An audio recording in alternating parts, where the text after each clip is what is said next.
Encontre na sua Bíblia comigo, por favor, o Evangelho de Mateus, no capítulo 7. Mateus, capítulo 7, eu vou ler com você hoje a partir do verso 13. Estamos seguindo a sequência da série Cultura do Reino, e hoje nós encerramos esta série. Chegamos ao fim, depois de 2 meses e meio. Mateus, capítulo 7, mesmo assentados, prestem atenção comigo a partir do verso 13. Entrem pela porta estreita, pois larga é a porta e amplo o caminho que leva à perdição, e são muitos os que entram por ela. Como é estreita a porta e apertado o caminho que leva à vida, são poucos os que a encontram.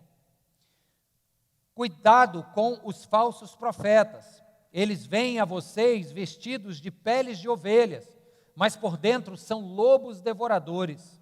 Vocês os reconhecerão por seus frutos. Pode alguém colher uvas de um espinheiro ou figos de ervas daninhas? Semelhantemente, toda árvore boa dá frutos bons, mas a árvore ruim dá frutos ruins. A árvore boa não pode dar frutos ruins, nem a árvore ruim pode dar frutos bons. Toda árvore que não produz bons frutos é cortada e lançada ao fogo. Assim, pelos seus frutos, vocês o reconhecerão. Vou pular para o verso 24 agora. Portanto, quem ouve estas minhas palavras e as pratica, é como um homem prudente que construiu a sua casa sobre a rocha. Caiu a chuva, transbordaram os rios, sopraram os ventos e deram contra aquela casa. E ela não caiu, porque tinha seus alicerces, onde, queridos? Na rocha. Mas quem ouve estas minhas palavras e não as pratica, é como um insensato que construiu a sua casa sobre a areia.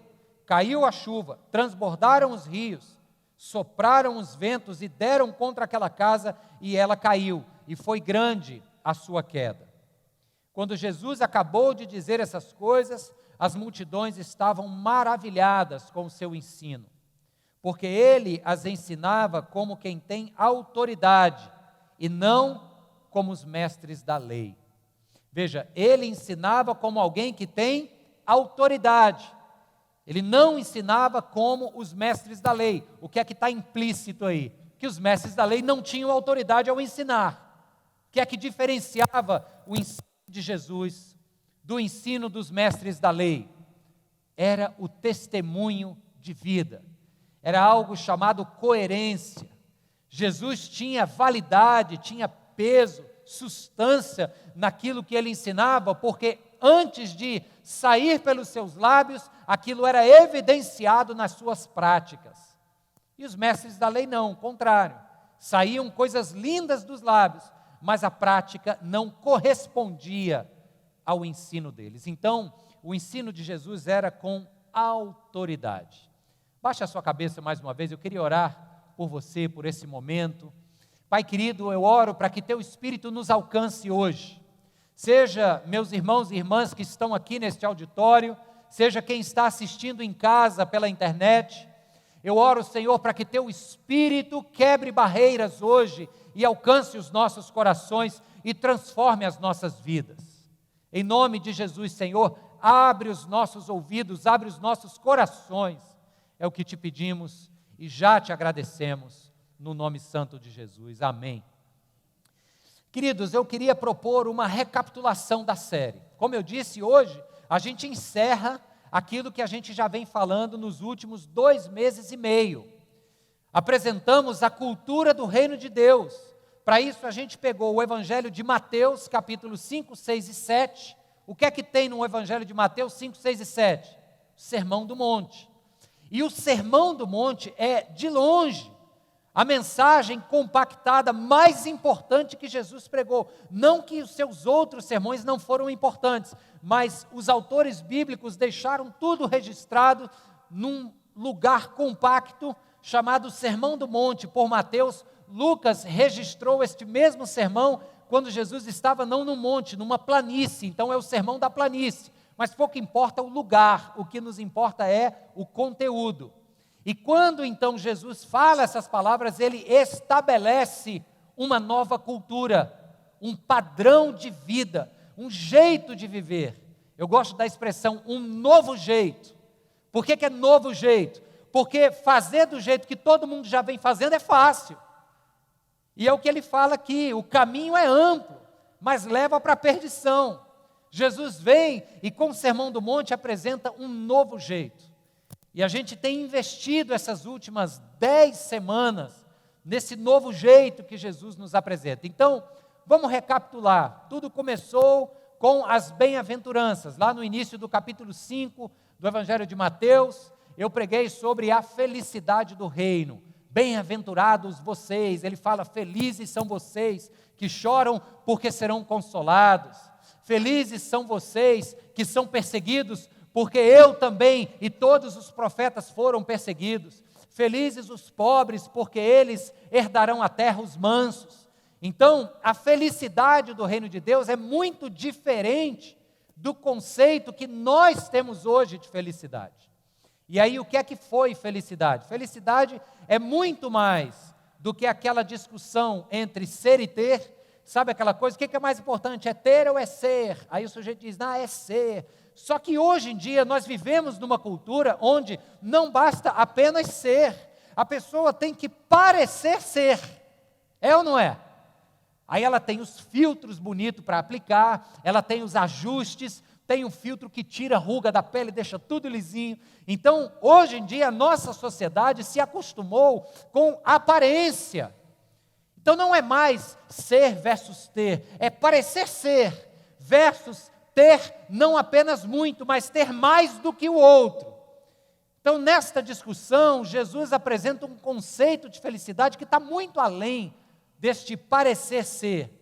Outra coisa, a felicidade é sempre um ganho indireto. Nunca pode ser o motivo primeiro da nossa busca. Inclusive, eu lembro que trouxe uma citação muito verdadeira que diz assim, coloque a felicidade como seu o objetivo primeiro e você jamais a alcançará. Vai ser como aquela cenoura que fica amarrada na frente do burro. Ele vai correndo em busca dela, mas nunca alcança. Agora, coloque o reino de Deus e a sua justiça em primeiro lugar, sai da sua casa, do conforto do seu sofá e vai ajudar os pobres. Coloque em prática os valores do reino e se torne uma pessoa mais generosa, que a felicidade vem como ganho indireto. Tá certo? Sim ou não?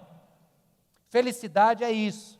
E Jesus disse, ao contrário do que muitos acreditam, pelas suas histórias de vidas, traumas e erros, muitas pessoas hoje não acreditam mais ser possível ser feliz. Mas Jesus disse não, a felicidade é possível, ela alcança aqueles que buscam o meu reino e a minha justiça. Amém? Depois nós falamos sobre a influência do reino de Deus, sermos sal e luz do mundo. Eu e você somos chamados para salgar, e o sal tem que estar em contato, o sal tem que estar lá no mundo, tem que estar acontecendo na vida de outras pessoas, para que ele tenha efeito. E esse camarada aí disse tudo, olha o que ele falou. O sal e a luz têm uma coisa em comum, eles se dão e se gastam. O sal só vai ser sal se ele se der. Quando você põe o sal lá no feijão, ele some, ele se dissolve. Por quê? Porque para exercer o papel para o qual ele existe, ele tem que se deixar gastar. E aí, isto vai na contramão de todo e qualquer tipo de religiosidade egocêntrica. Só seremos influentes no mundo se deixarmos de lado esta tendência da nossa sociedade de sermos o centro de tudo, de querermos que Deus esteja a serviço dos nossos próprios interesses. Essa é a religião egocêntrica. É quando a gente se acostuma a vir para cá ou para qualquer outro espaço religioso, semana após semana, apenas para que Deus resolva o meu problema. Eu estou meio baixo astral, vou lá na igreja que a coisa melhora. Eu estou com uma pendência financeira, eu vou lá na igreja orar, porque aí Deus vai abrir as portas. Eventualmente Deus abre, eventualmente Deus reanima. Esse não é o ponto é a sua motivação. Você estará sendo vítima de uma religiosidade egocêntrica se você achar que Deus existe apenas para resolver os seus problemas. Então, ser sal e luz é rejeitar esta religião voltada para si e olhar para fora e abençoar o mundo. Depois nós falamos sobre as relações do reino. E eu me lembro que nesse domingo é como se Deus tivesse elevado a barra. Agora ficou difícil, agora o padrão subiu demais. A minha relação com a lei, Jesus disse, a sua lei tem que exceder a lei dos escribas e dos fariseus. A sua justiça tem que exceder a justiça deles. A relação com o próximo, a relação com o cônjuge, a relação com os inimigos. Agora é uma relação de amor por eles, de oração por eles. Mas, Senhor, como é que eu vou amar aquele que me persegue, aquele que me fez mal? Aí Jesus diz, meu amigo, quer ser meu discípulo? O padrão é esse. Só que ele diz que a fonte deste amor ao inimigo, a energia que a gente pega para virar a outra face quando formos esbofeteados na primeira, não vem de nós mesmos. Ele diz que nós temos agora uma nova fonte para os relacionamentos, e a fonte que baseia e que traz esta força para os meus relacionamentos não sou eu, não é a minha própria vontade, mas é o Espírito Santo que habita em mim. Está vendo? Jesus vai elevando o padrão e vai dizendo, eu estou com vocês. Depois o pastor Gabriel veio e falou sobre a compaixão do reino de Deus. Foi lá naquele texto que fala sobre dar esmolas, sobre estender a mão para quem precisa. E ele disse assim, que numa sociedade corrida, numa sociedade apressada como a nossa, nós precisamos parar, olhar, ouvir. Precisamos pedir a Deus que nos traga olhos e corações atentos às pessoas ao nosso redor. Em seguida, o pastor Fabiano veio e falou sobre aquele trecho que fala, não vos preocupeis com o que vocês haverão de comer, beber e vestir. Busquem em primeiro lugar o que, queridos? O meu reino e a minha justiça, e todas essas coisas vos serão acrescentadas. A gente leva essa palavra muito a sério, porque quem diz isso é para nós um pai. E se ele é pai, eu me lembro que o Fabiano trouxe o exemplo dele com a sua filha mais nova, o pai sabe o que é melhor para o filho, ponto. Ainda que o filho esperneie e diga, mas papai, não é isso que eu quero, mas o pai sabe o que é melhor e em que momento é melhor. Amém, irmãos? Uma palavra de confiança. Domingo passado nós falamos sobre a oração, o Pai Nosso. Jesus introduz o conceito de Abba, ele diz que todo filho de Deus se reporta ao Pai, não apenas como pai de maneira respeitosa, mas se reporta como Abba, que é papá, paizinho, é aquele balbuciar de um bebê, de uma criança que nem sabe falar direito, mas ela sabe uma coisa, que nos braços do pai ela se sente acolhida, segura, nutrida.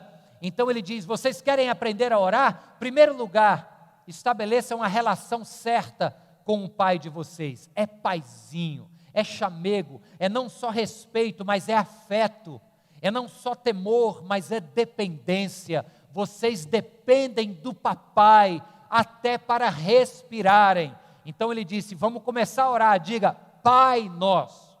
E aí depois ele fala sobre, vira o teu reino, venha o teu reino, eu serei instrumento deste reino. Depois ele fala do pão nosso de cada dia, que a gente viu que uma tradução melhor seria o pão de amanhã, fazendo referência ao maná lá do deserto, que na verdade é o pão da vida, é o pão que vem do céu, é Jesus Cristo, o pão que nos faz descansar, isso é o pão de amanhã. Aí ele falou sobre o perdão, assim como nós temos perdoado, e sobre nos livrar das tentações, não apenas aquelas corriqueiras do dia a dia, mas a tentação maior de vivermos vidas baseadas apenas no nosso próprio querer e deixarmos de lado o querer soberano de Deus.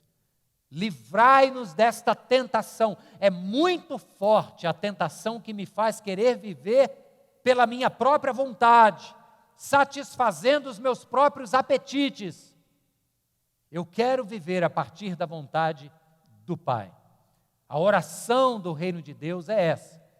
E então chegamos nesta frase, que nós oramos para aprender a conformar a nossa vontade à vontade soberana do Abba, do Pai.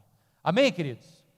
As relações do reino, as influências do reino, a felicidade do reino, a compaixão do reino, a prioridade do reino, a oração do reino.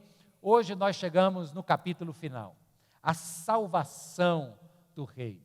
Jesus termina esse sermão dando uma opção, uma oportunidade de escolha.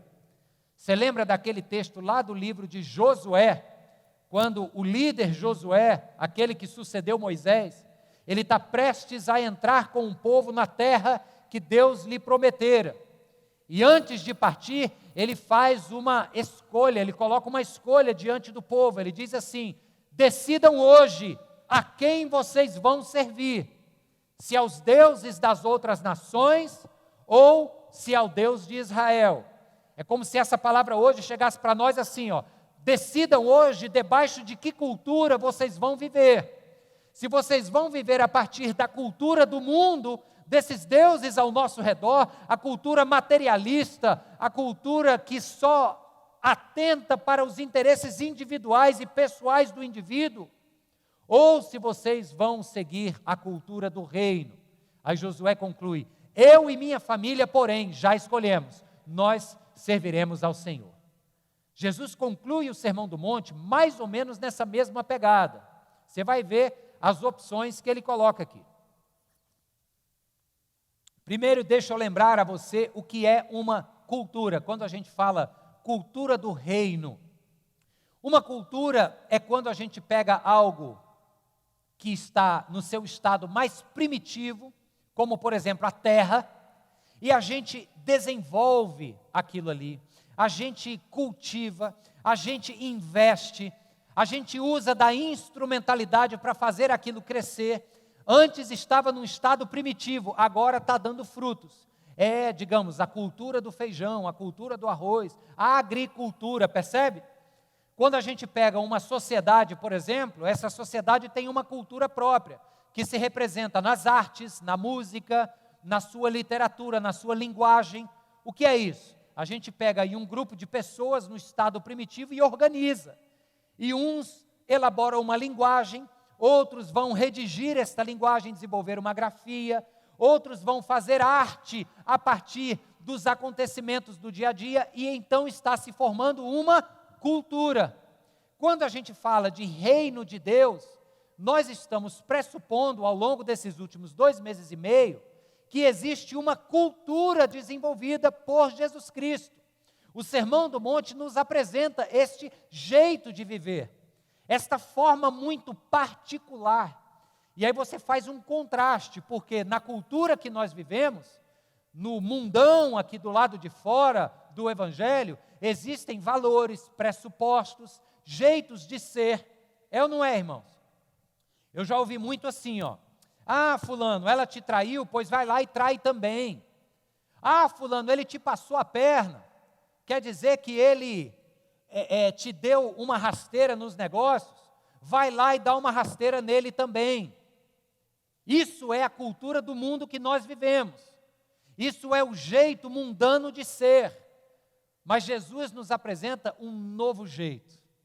Jesus diz: a cultura do reino de Deus terá um jeito próprio, terá uma forma própria de se relacionar entre as pessoas, terá um conjunto de prioridades próprias. Amém, queridos?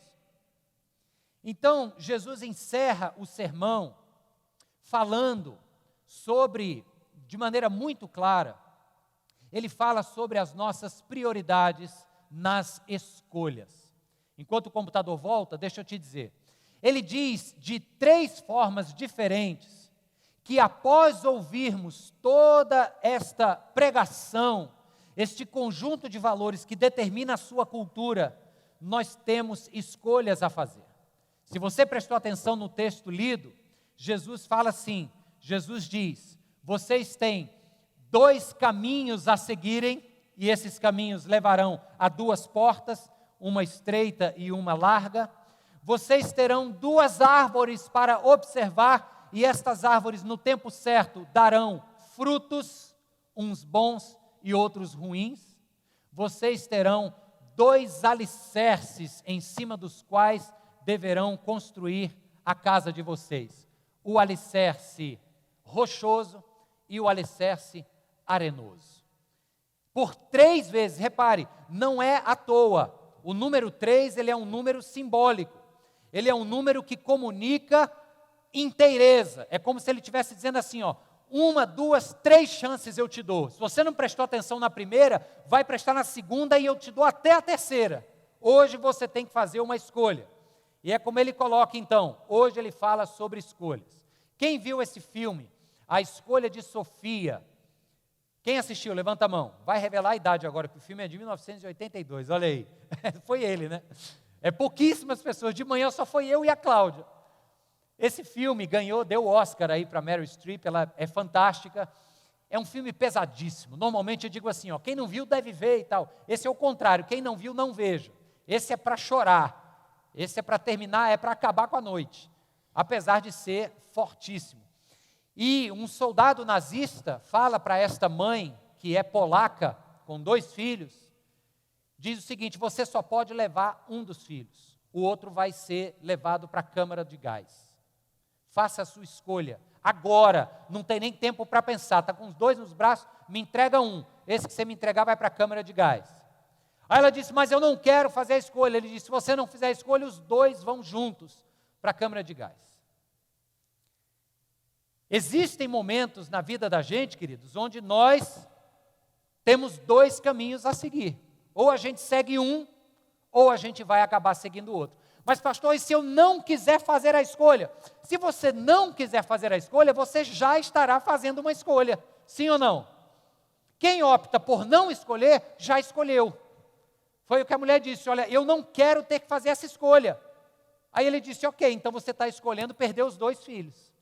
Não tem jeito. Irmãos, nós chegamos depois de 10 semanas ouvindo sobre a mensagem mais profunda de Jesus para nós, e agora ele nos deixa dizendo o seguinte: façam a sua escolha. Ou vocês caminham pelo que eu tenho lhes ensinado, ou não. Não fazer a sua escolha já comunica a escolha que você fez.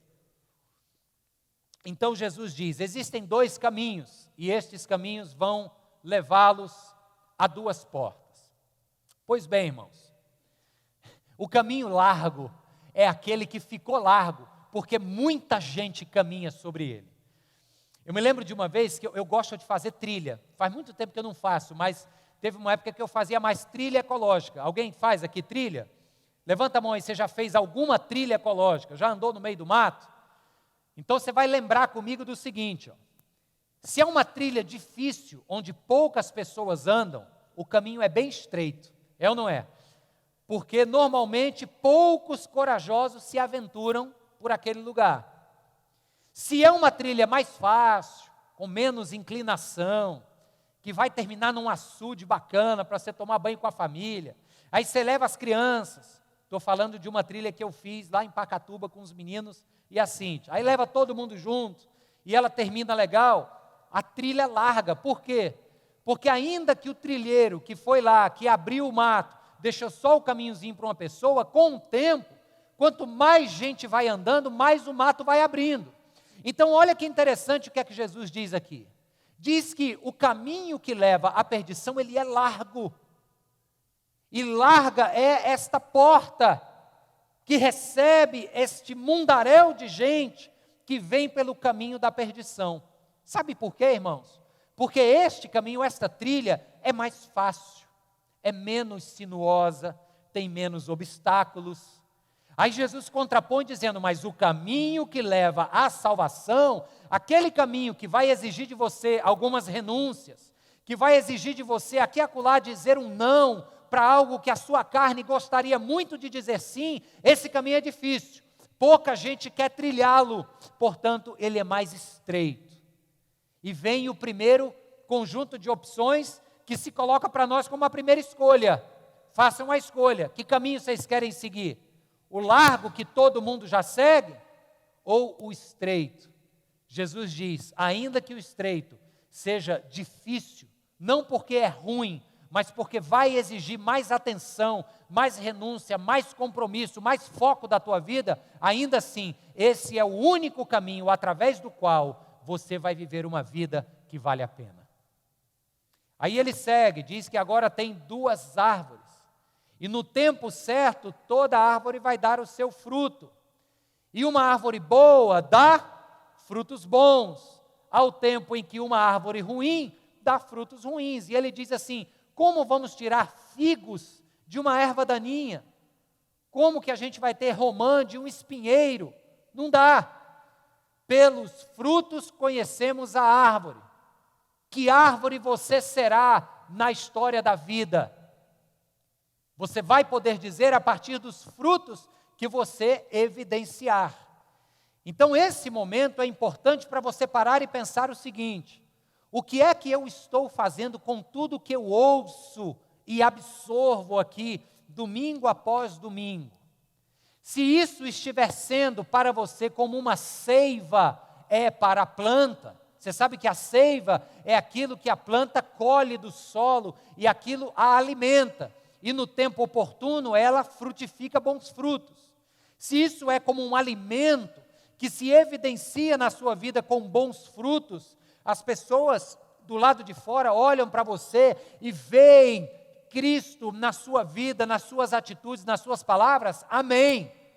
Agora, é tempo oportuno para você também refletir sobre o tipo de árvore que você está sendo, quando vem todas as semanas para cá, absorve esta seiva, mas por algum motivo o tempo passa e não brotam frutos que prestem. Escolham hoje que caminhos seguirão, que árvores serão.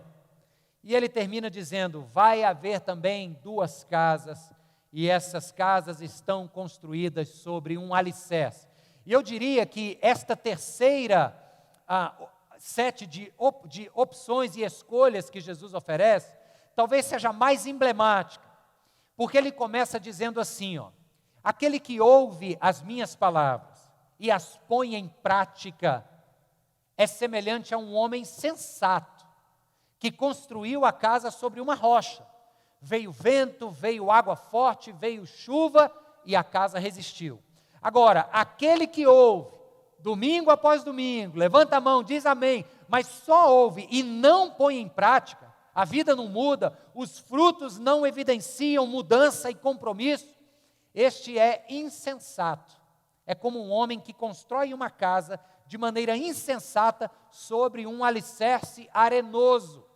Vem a chuva, vem os ventos fortes, as águas sobem e grande é a ruína da casa. Primeira lição importantíssima dessa imagem aqui é que ouvir a palavra e praticar, ainda que seja a postura correta, não é uma garantia de que não virão chuvas fortes sobre as nossas vidas. Repare, em ambos os casos, tanto o sensato que praticou como o insensato que não pôs em prática, em ambos os cenários a chuva forte veio. Você pode ser um crente fiel, como diz um amigo meu, um crente faixa preta, que mesmo assim terá tempos de chuvas fortes. Terão momentos difíceis em que você vai achar que Deus te abandonou. É um diagnóstico que você não esperava receber. É uma crise financeira que bateu à sua porta, uma crise conjugal, relacional. É uma desavença que faz o teu mundo quase desabar. Isto acontece sobre justos e injustos. Mas tem uma diferença, e a diferença está no alicerce, no fundamento, na base em cima da qual você escolheu construir a sua casa. Olha que interessante isso aqui, Ouvir e cumprir significa sensatez. Ouvir e não cumprir, insensatez. Nesse finalmente, Jesus faz um apelo para a nossa razão. Ele diz o seguinte: olha, tudo que você ouviu é bom. Aí a gente diz: é bom, Senhor. Você acha certo? Você acha que alguém vai se dar bem se viver a partir de todos esses princípios? Aí você diz: vai, com certeza. Aí ele diz: então seja inteligente, seja sensato, coloque isso em prática. Não faz sentido, é o que Jesus está dizendo, não faz o menor sentido ouvirmos tudo isso. Encerramos hoje uma série para a qual, ao longo das últimas 2 meses e meio, você disse amém diversas vezes, mas não escolher hoje colocar tudo em prática. Jesus diz, isso é insensatez. E eu completaria dizendo que isso é quase burrice. Não sejam insensatos, deixa a estupidez de lado. Mas tem algo, e aí é onde eu também sou estúpido. O mundo é muito sedutor. Lembra a história de que o caminho é largo? Construir a casa sobre a areia é mais rápido e mais barato. Sabe, plantar a árvore de qualquer jeito e deixar dar o fruto que for, também é o caminho sempre mais fácil. Nós somos seduzidos pelo que é mais fácil, pelo que é mais confortável, pelo que dá menos trabalho. Jesus está dizendo, olha, o caminho é estreito, vai dar trabalho, vai depender muito de renúncias que você vai fazer, de desejos que você vai ter que reprimir para ter algo muito melhor adiante. Tem que confiar. Agora, você confia em quem? Em mim ou em você mesmo? Então, tudo isso é difícil. Aí a gente acaba pegando a rota da estupidez, optando pelo viés sempre mais fácil e confortável. Mas Jesus está dizendo, ouçam e ponham em prática, porque isto é ser sensato. Amém, queridos? Aleluia.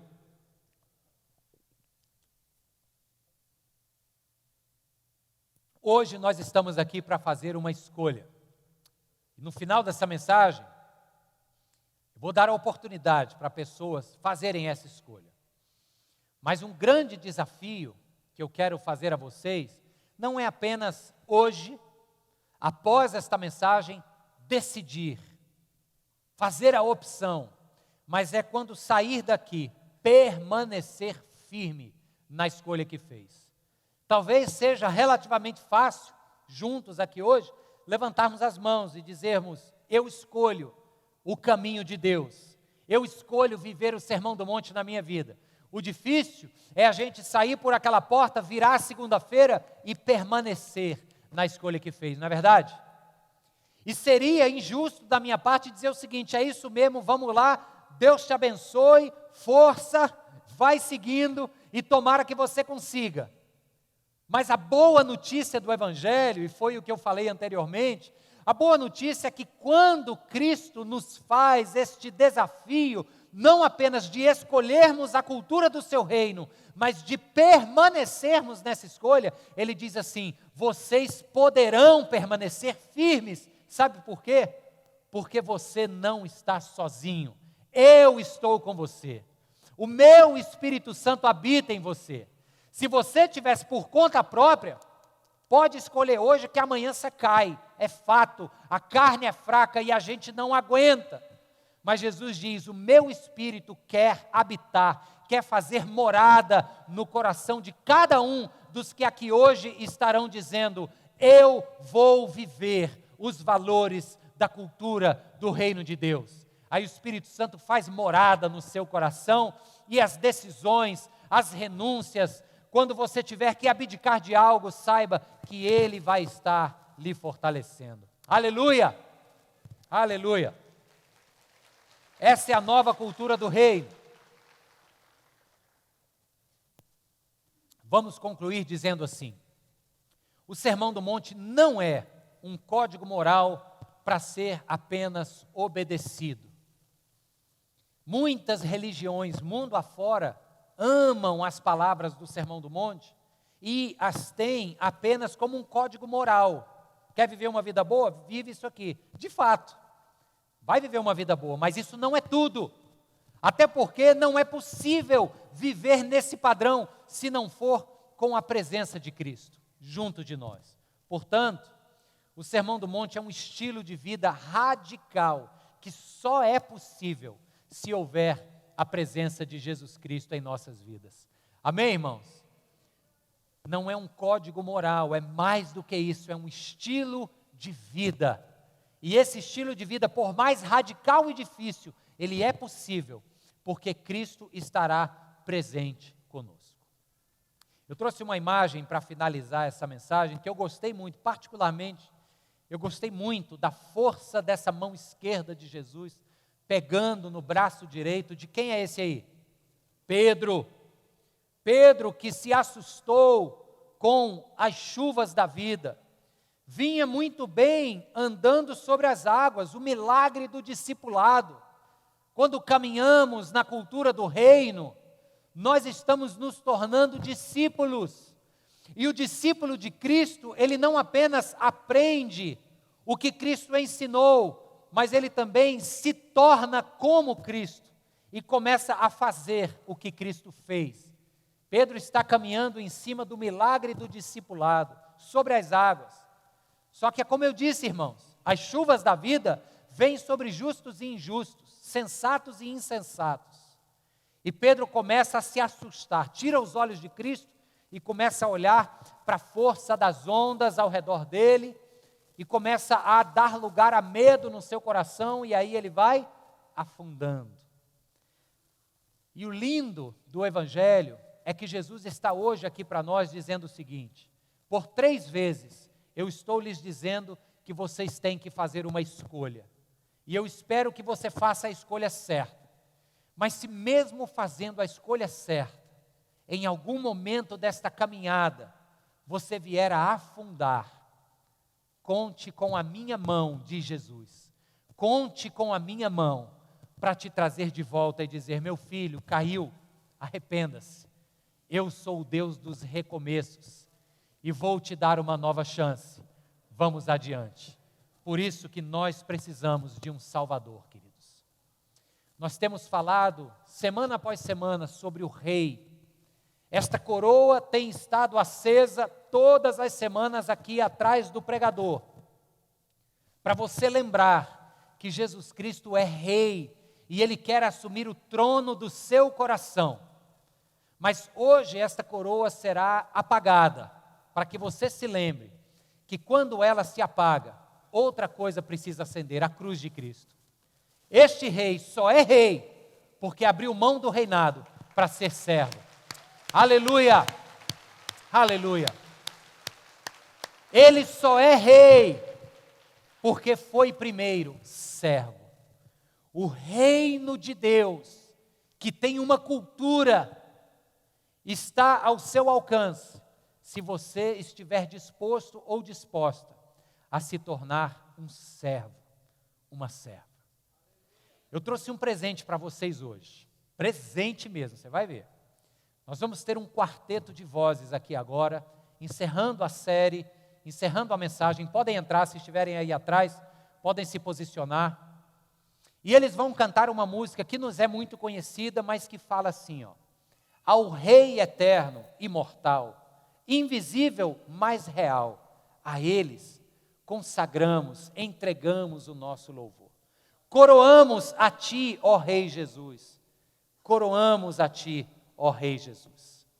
Você hoje tem esta oportunidade de coroar Jesus Cristo como Rei no seu coração. Vamos cantar juntos, vamos louvar.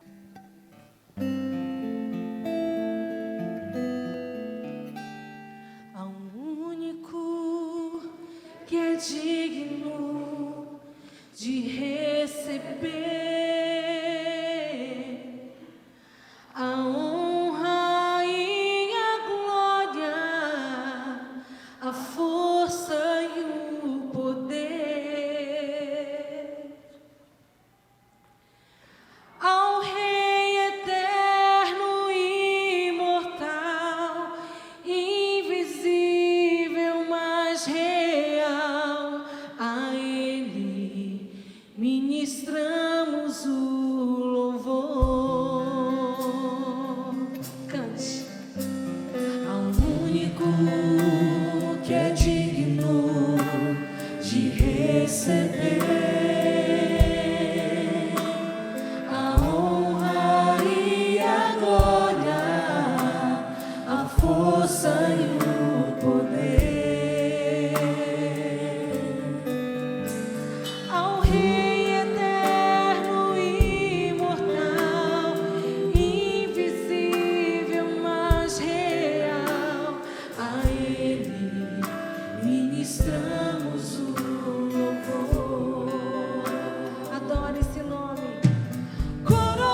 todo o nosso ser a ti,